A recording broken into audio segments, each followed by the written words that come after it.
नमस्कार जम्मू वासियों। जैसा कि हम सब जानते हैं कि 26 अप्रैल को लोकसभा चुनाव 2024 के दूसरे चरण का मतदान हो रहा है और जम्मू रियासी सीट का भी मतदान उसी दिन है। तो मेरी आपसे हाथ जोड़ के विनती है कि अपना मतदान, मत के अधिकार का, राइट टू वोट का प्रयोग करें और भारी संख्या में जाके अपना मतदान करें। देखिए, वोटिंग को हम अपनी भाषा में मतदान कहते हैं और दान आपको समझ जाना चाहिए कि यदि हम इसको हमने दान शब्द से जोड़ा है तो इसका कितना बड़ा महत्व है, ये कितना बड़ा कृत्य है, कितना पावन कृत्य है। दान का महत्व हम सबको पता है। तो मत का दान बहुत ही जरूरी है। कल कृपया घरों में ना बैठे रहें। सरकार ने अवकाश दिया है, इसके लिए छुट्टी घोषित की है। कहीं पर्यटन स्थल पे जाने के लिए नहीं दी है, बल्कि अपने साथ वाले जो नियर बाय हमारे जो बूथ हैं वहां जाके ईवीएम का बटन दबाने के लिए अपने मतदान का हक का प्रयोग करने के लिए दी है। कल हम खुद भी मतदान करें अपने परिवारों के साथ और दूसरों को भी प्रेरित करें मतदान करने के लिए, क्योंकि ये राष्ट्र निर्माण का एक बहुत ही इंपॉर्टेंट स्टेप है। ये 5 वर्ष में एक बार हमें मौका मिलता है अपनी सरकार चुनने का, अपने प्रधानमंत्री चुनने का। और हम पढ़े लिखे लोग और जागृत अवेयर सिटीजन्स यदि मतदान नहीं करेंगे और सरकार का डिसीजन नहीं करेंगे तो कौन करेगा? फिर हम 5 साल बैठ के कोसते रहते हैं, मतदान वाले दिन घरों में बैठते हैं या घूमते हैं और वोट नहीं डालते, और फिर हम 5 साल कभी सोशल मीडिया पे, कभी फेसबुक पे, कभी ट्विटर पे, कभी इंस्टाग्राम पे जाके कोसते रहते हैं कि ऐसी सरकार बन गई, निकम्मी सरकार बन गई, निकम्मे नेता आ गए। फिर हमें कोई हक नहीं है बोलने का यदि हम मतदान ही ना करें। तो पहले चरण में भी लगता है कि जो कम हुई है वोटिंग में भी मौसम एक फैक्टर रहा है। उस दिन बारिश रही है, लेकिन अब मौसम आज ठीक है, कल भी ठीक रहने की संभावना है। तो कोई बहाना नहीं चलना चाहिए कि हम किस लिए मतदान करने नहीं गए। आलस नहीं है, देश के लिए एक कार्य है। देखिए, जो सैनिक हमारी रक्षा के लिए, देश की रक्षा के लिए अपने प्राणों की आहुति दे देते हैं, अपना बलिदान दे देते हैं, तो क्या हम अपने राष्ट्र के निर्माण के लिए एक दिन सिर्फ अपने मतदान केंद्र तक जाके ईवीएम का बटन नहीं दबा सकते? अपने देश के भविष्य के लिए करना है हमें।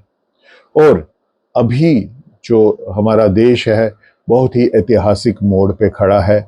एक तरफ जो विकास यात्रा पिछले 10 वर्षों से चल रही है उसको जारी रखने का मौका है हमारे पास, और भारत को एक विकसित राष्ट्र बनाने का सुनहरा अवसर है हमारे पास, क्योंकि एक ऐसी सरकार और एक ऐसा नेतृत्व और एक ऐसे प्रधानमंत्री पिछले 10 वर्षों से कार्यभार संभाले हुए हैं जो देश को विकास की राह पर तरक्की करवा रहे हैं और भारत को 5वीं सबसे बड़ी विश्व की इकोनॉमी इन्होंने बना दिया है, और ये अग्रसर हैं विश्व की 3री बड़ी इकोनॉमी बनने के लिए, यदि इसी तरीके से, इसी रफ्तार से विकास यात्रा चलती रही। और यदि हम पिछले 20 वर्षों का कालखंड ही देखें तो 2004 से 2014 तक का क्या निराशा का काल था। सिर्फ घोटाले ही घोटाले थे। हम आतंकवाद से जूझ रहे थे, ना सिर्फ जम्मू कश्मीर में बल्कि भारत के विभिन्न हिस्सों में कहीं बम विस्फोट हो रहे हैं, कहीं मुंबई टेरर अटैक हो रहा है, और हम मजबूर होके देख रहे हैं कि हमारा देश कोई जवाब दे, और हम सिर्फ मजबूर होके यही कोस रहे हैं कि हमारी सरकार ने कुछ नहीं किया, हमारे प्रधानमंत्री ने कुछ नहीं किया। एक मजबूर सरकार और मजबूर प्रधानमंत्री, और हमें ऐसे लगा कि जैसे हमें कोई नेतृत्व हमारा कर ही नहीं रहा है, और एक निराशा के माहौल में बैठे हुए हम परमात्मा से यही प्रार्थना करते थे कि कोई ऐसा कुशल नेतृत्व हमारे देश को मिले और ऐसी मजबूत सरकार आए जो इन सब का सामना कर सके। और परमात्मा ने हमारी जो प्रार्थना है वो 2014 में सुन ली और देश में मोदी सरकार आई, और प्रधानमंत्री नरेंद्र मोदी जी जैसे शासक ने, एक प्रधानमंत्री ने कार्यभार संभाला। 2019 में उनको फिर से चुना गया और 2024 में वो फिर से हमारे आगे हैं चुनाव के लिए अपने 10 वर्षों का कार्यकाल की पूरा रिपोर्ट कार्ड लेके। जहां 2004 और 2014 के बीच का कालखंड घोटालों के लिए मशहूर था, ऐसा कोई क्षेत्र नहीं था जहां से घोटाला सामने नहीं आया था, वहीं 2014 से 2024 का कालखंड सरकार की योजनाओं के लिए जाना जाता है। और मैं बात करूंगा एक बिलो पॉवर्टी लाइन गरीब भारतीय की, कि उसको क्या क्या मिला पिछले 10 वर्षों में।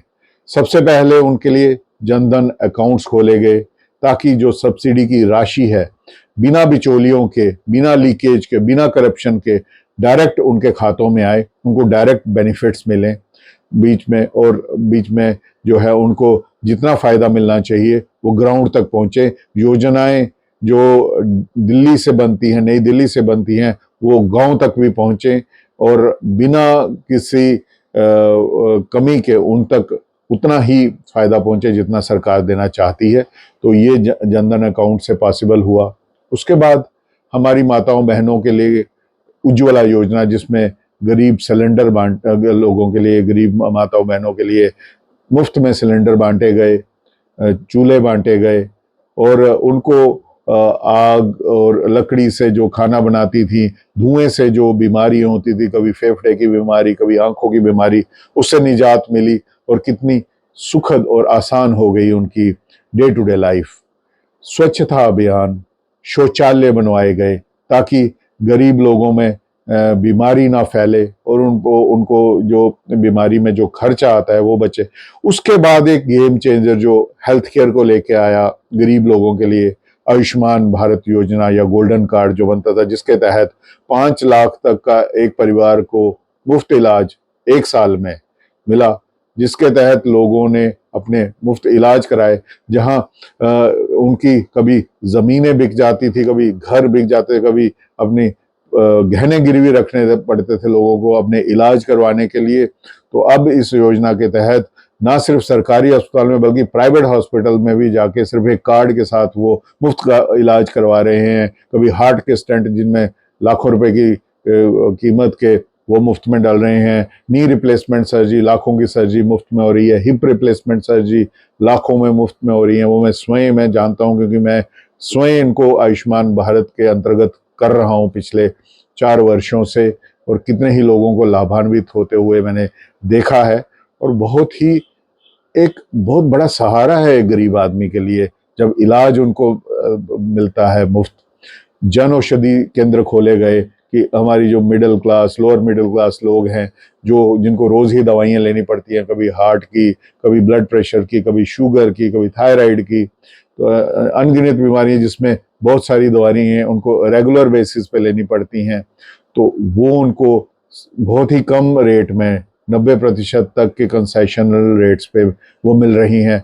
कितना उनका पैसा बच रहा है, कितना आसान हो रहा है उनके लिए।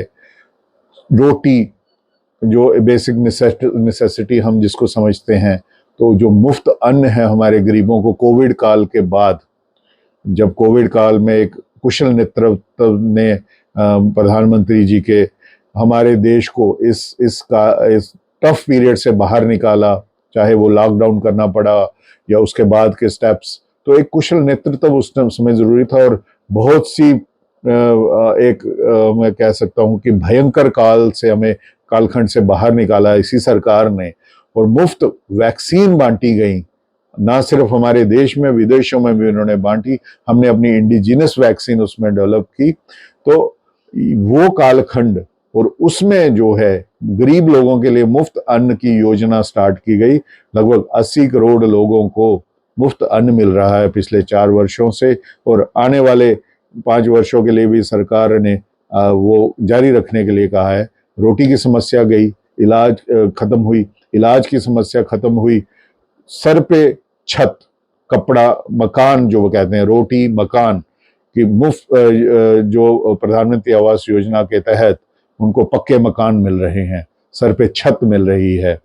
तो मकान की समस्या का हल हो गया गरीब आदमी के लिए, और उनके लिए रोजगार के अवसर, स्टार्टअप्स खोले गए, उनको मुद्रा लोन दिए गए कि गरीब आदमी को कोई बैंक्स को से जितनी राशि लेनी है अपने काम शुरू करने के लिए, और हमारे यंगस्टर्स के लिए इवन स्टार्टअप योजनाएं जो उनको उत्साहित किया गया कि ना सिर्फ वो रोजगार अपने लिए लें बल्कि दूसरों को भी रोजगार दें, उनको ऐसा एम्पावर किया जा रहा है, ये चल रहा है। तो हमारा इतनी अच्छा देश जो है अब 5वीं सबसे बड़ी इकोनॉमी बन गया इन सब स्टेप्स के कारण।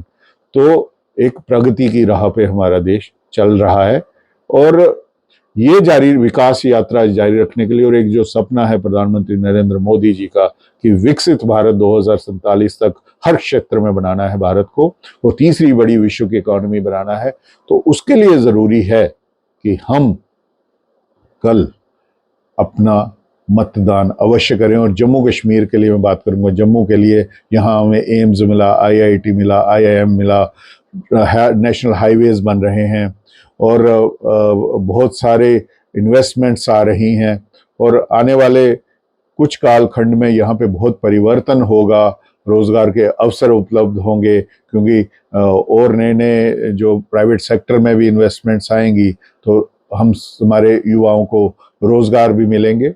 और ये सब करने के लिए हमें ज़रूरी है कि जो सरकार कार्य कर रही है उसको कार्य करने के लिए हम मतदान करके एक EVM का बटन दबा के अपने देश की विकास यात्रा में भागीदार बने, ताकि 2047 तक हमारा देश जो है वो विश्व गुरु बने और एक विकसित राष्ट्र बन के पूरे विश्व का नेतृत्व करे।